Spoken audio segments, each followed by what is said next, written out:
MyFitnessPal, you've been trying to lose weight, then this video is for you. I'm going to be giving you my top tips on using MyFitnessPal to lose weight.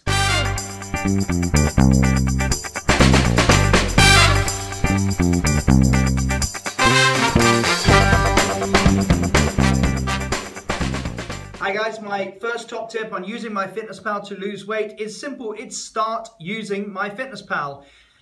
You want to get the application, you want to download it to your phone or whatever you're going to be using it on, and you want to just get into the simple habit of using the application to track your food. Much of the time people start getting too technical too quick. The app is very user-friendly. You simply input into it your times that you're going to be eating, yes, if you're going to be that technical, times that you're going to be eating, and then simply input what you're eating and try to do that for 5 to 7 days. This is going to get you into the habit of actually making sure that you do input.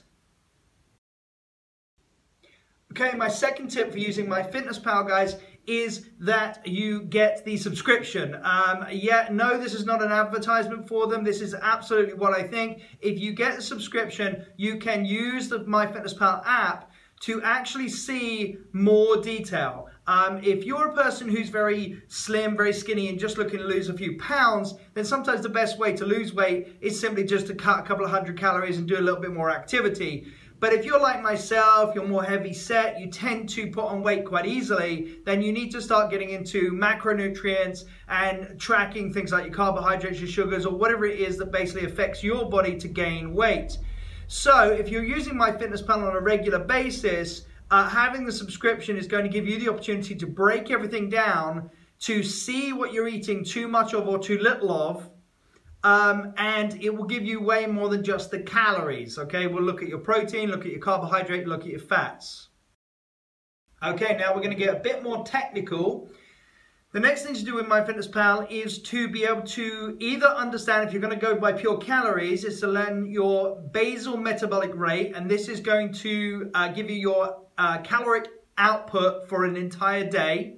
And then to lose weight, if you're just doing it by calories, which is not my favorite way, but if you just want to do it by calories, you can simply restrict around 250 or reduce 250 calories off your regular basal metabolic rate. So let's say your basal metabolic rate is 2,000 calories. You want to be intaking about 1,750 and then doing about 250 calories worth of exercise as well. One way that you can track your exercise or your calories burned is getting yourself a Fit Watch. This can be connected with MyFitnessPal. It can be connected with several other apps and can be a great way to track your output of your exercise, and then MyFitnessPal is used to reduce your intake of calories. However, if again you're like myself and calories restriction just doesn't work for you, then you can look at macronutrients, and you can look at things like low carbohydrate diets. You can look at, and when I say diet, I mean nutritional lifestyle. I'm prone to putting on weight very quickly, so I use keto or low carb lifestyle. That seems to work for me.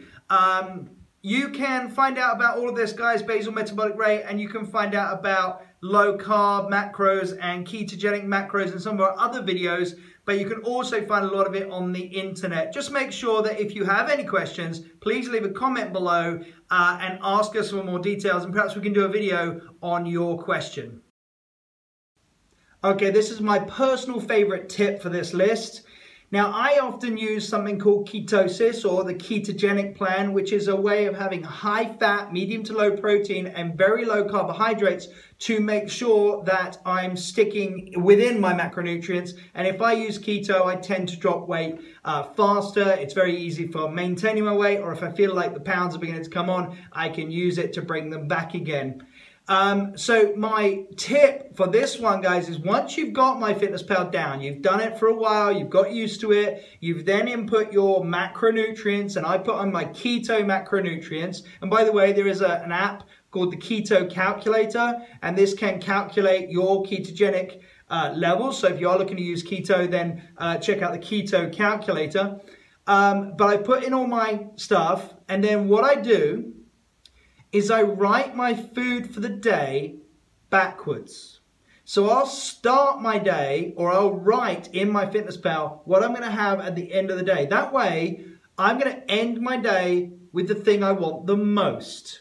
You see, that's one of the troubles with trying to lose weight, is that you feel like you're restricting yourself. You feel like you're not being given, all the options that you can have. So if you're looking to eat certain things and perhaps you can't eat that much of that thing, put that in at the end of your day and start it that way.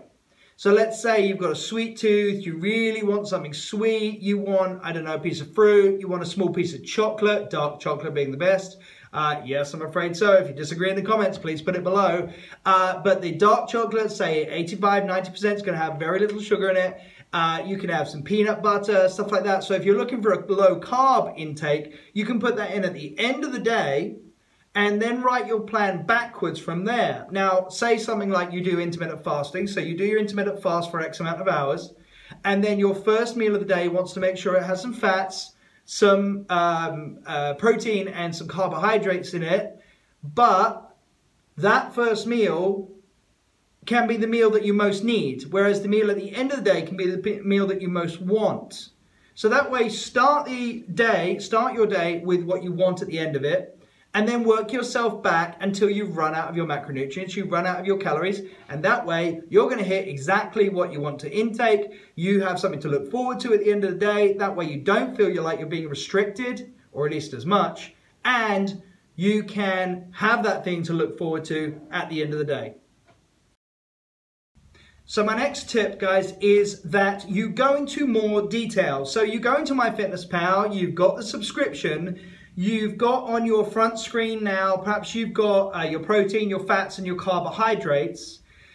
The only thing that I'm going to say I would love to see on MyFitnessPal, if MyFitnessPal is listening, then here is the tip that I would like to see, is that on the main screen, you can have 3 of your main nutrients coming in. So you can have protein, fats, carbohydrate. Now you can choose any. You can have saturated fat, you can have sugar, you can have anything you want on your top 3, but you can only have 3. Now I'd love to be able to see 4, because if you're trying to do like me, if you're trying to do keto or low carb, you need to watch, obviously, your fats are your highest, your protein is second, your carbohydrates are third, and then I'm going to say it, your sugar is the next one. Because what happens a lot is people will intake a lot of carbs, but they don't realize they're intaking a lot of sugar as well.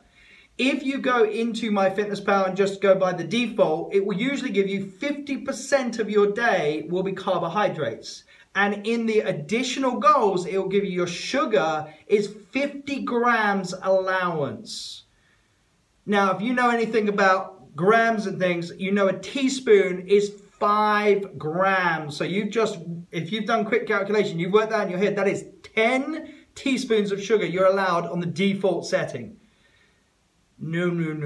Okay, that is not how I work. It's not how I advise people, and it's just not good for you guys. So you go into your additional goals, you set your sugar down to, say, maximum 25 grams a day. I like to run on about 10 grams of sugar a day if I can do it. Now, yes, that sounds quite restricted, but if you're eating the right kinds of foods, you're avoiding processed foods, you're avoiding all the things that they say to avoid, sweets, and believe me, guys, I do eat them sometimes, but try to avoid them, try to keep them as low as possible. And with MyFitnessPal, if you planned your head a day and you've written in your macros and you've made sure that your sugar is nice and low, then the chances are you're either not going to increase your weight, you're at least going to maintain your weight, because sometimes the most important thing you want to do is at least stop your weight gaining, and then you can start to bring it back. So go into additional goals, go into your settings, go into additional goals and go to sugar